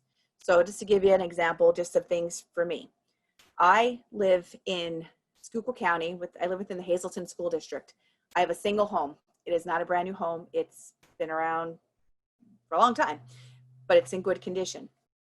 My mortgage would be $650 for the month. And that's not what actually I had to pay. It's what I chose to pay, because I decided that even though the bank said my payment was less, I was going to put more down on that bill so I could pay my 30-year mortgage off quicker, which I did. Water sewer bill, that comes monthly for us. That ranges between $110 to $115. Cell phone bill, I'm paying off this cell phone plus my plan. That is $108.72 for the month. The electric bill, that runs us between $80 to $100, depending if the air conditioning's running or the other appliances that are going on in the house. Internet fee. Our internet is built into our television fee, so we pay internet, DVR, and television comes to, I think it's $134 for the month. Homeowners insurance, I just paid this for the year last month. That was $700 for the year, something like that maybe. Car repairs, new tires. You need to buy new tires for your car. They're not cheap. And especially if you're buying all 4 at once, they can cost you $300-400 depending on what kind of tire you're getting. Food, you want to eat out, you want to tip the waitress. That is costly. Your home, maybe you need to get something fixed on your house. Vacation, before COVID-19, I was going on a cruise in October. That was going to cost a little over $1,000. No, it was cost a little over $900 for 8 days. Don't think I'm going on a cruise right now. Kids, I don't have kids, I have cats. And whether you have kids or cats or whatever else, you have to be able to support them. So for kids, you might be taking them to doctor's appointments, to babysitters. You got to buy them clothes. You got to buy them food, things like that. Cats, my cats, I got to buy them litter. Litter runs $6 for a container. Got to buy them litter bags. I got to buy them wet food. I got to buy them dry food. I got to take them to the vet. All those things add up. Said before about a babysitter, you need to pay a babysitter, come watch your kids if you want to go out for the night. Maybe you're looking to send your child to private school, Catholic school. That doesn't come cheap either. Going back to the car payment. Your car payment could range $200, $300, $400, depends on what you get. Car insurance, same thing. You pay that, you could pay it monthly. You could pay it, save a couple dollars by paying it in full for the year. That also is going to add up. I think I just paid $800 maybe. I'm not sure. They both came at the same time. But $700-800 I paid for my car insurance for the year. Cable television we covered. Health insurance. Some employers will offer you health insurance, but will require you to pay toward it. And so that can add up. Inspections or registrations for your vehicle. I paid $43 to register my car back about a month ago. Entertainment. You want to go to the movies? That costs you money. Get popcorn? That costs you money. Oil. I spent right before the pandemic started, I think we paid $2.24 a gallon for oil. It has since come down. However, $2.24 was actually a good price. It's usually a lot higher. And especially the cold winters we have, you need to make sure if you have oil or heat, how you're going to pay for it. Student loans. For those of you that are graduating college and you have to pay your student loans back, that's another expense you're going to have to budget for along the way. Illnesses. One of my friends, when the pandemic started, she works at a doctor's office for Geisinger, and she also works at a pharmacy part-time at night. And she's had days where she's for 14 hours has worn her mask, and she still has no understanding what's happening. But for the past few weeks, her face has become really puffy. She's gone to the ENT. She's gone to 6 different doctors, and between the doctors, co-pays, as well as the prescriptions, she has spent over $300 in that time frame. That's not something she expected. It's just something that came about. So make sure you're prepared and have that money. And the last thing I'll mention is this, your credit score. Your credit score is as important as your reputation. You have one. So your job is to make sure that you do the best that you can to protect it. So your credit score is a number assigned to you based on your credit worthiness. It's a measure of how likely you are to pay back your debts. So unlike when we talked about earlier with interest rates, and we said you want to have a really low interest rate, that's not the same thing with a credit score. 8 credit scores, you want to make sure that you aim for the stars and have a high credit score, because it'll help lenders determine their risk of lending to you. Who looks at it? You might have a job that you go to that they might look up your credit score. You go to buy a car, the lenders are going to look up your credit score and decide whether or not they want to give money to you. Auto insurance companies to determine the likelihood of claims you'll file. Employers to make sure that you're not going to be stealing from the company. Landlords to make sure you'll pay your rent on time. You know, here's another tip. Watch Judge Judy. You'll learn a lot about life watching her show, because that's one of the things that happen all the time. People go and have someone else sign for them on a car loan, or they have somebody move in on them and they only put that person on the lease because the other person didn't have good credit. Again, make sure your credit score is good. And when you get your credit report, your report shows more than just your credit scores. It'll include your personal information, listing of all the accounts, your payment histories. When my husband, when he first came in, he's like, what bills do you want me to pay? One was a PP&L bill, and it was a Monday, and it was due that Friday. And he's like, oh, I'll just put it in the mail on Monday or on Friday. And I'm like, no, you won't. I said, my name's on that bill. You pay it now. He had the money in his account. He was just being lazy. So make sure you pay your bills on time. And any credit inquiries. It identifies potential lenders that you've been trying to open multiple credit cards. So make sure that you take care of that. And lastly, accessing your credit score is not free. However, you can get a free access to a credit report from each credit agency one time per year with agencies like Equifax, TransUnion, Experian. You should check your report annually to make sure information is correct, like your birthday. I had a friend once who had somebody who had stolen his identity. And so that's something else to be mindful for. When you are shopping out at a store and you're waiting in line, do not have your wallet wide open for the world to see. Have it closed. And if you have your credit card in your hand, make sure that your numbers aren't seen. Because here's why. I could be standing behind you and taking a picture, as well as letting people see what your numbers are, and of course stealing your identity. So you don't want that. All right, my friends, that is the end. The end. Great job, Lori. Thank you. Thank you so much, Lori. We really appreciate you sharing such practical advice with our attendees. So Lori Kane, Business Services Rep with the PA Curling in Hazleton, thank you for your financial literacy presentation. Such practical advice. I also have to admit, I'm drinking a Dunkin' right now, and I felt personally singled out. I had to budgeting. I was personally singled out. Let's just twice. So let's just relax, Anthony. This is true. But my Camaro was awesome. Just FYI, It was. everybody. It was. And Lori, if you would be so kind as to switch the host over to myself or Matt. Yeah, I'm trying to do that if you remind me how. Sure. 3 little dots over one of our pictures. Oh, right. Okay.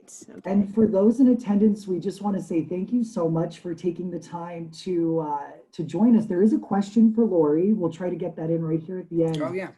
Brittany asked, have you ever used Credit Karma to check credit scores, Lori? No, wait.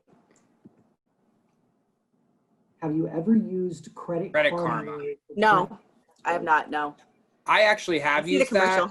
Commercial. And it's not a bad service. It is free. So if you sign up for that, and I believe, I'm pretty sure this is accurate, that it does not go against your credit to have an account with Credit Karma. So a lot of times if you check your credit, like if you're buying a car or getting a loan, that's a ding against your credit because you're inquiring about something. But with Credit Karma, it's not a ding. So, but it is important to know that.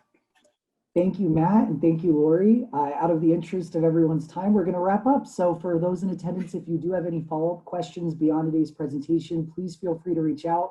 Use the contact information for myself or Matt. If you have questions for Lori, we'll make sure to get a hold of her for you, and we'll respond in a timely manner. Thank you so much, and thanks, guys. have a good afternoon. Don't forget about the TikTok challenge. Yes, TikTok challenge, please reach out to us with your video links. email@solutions.com. Have a great day, everybody.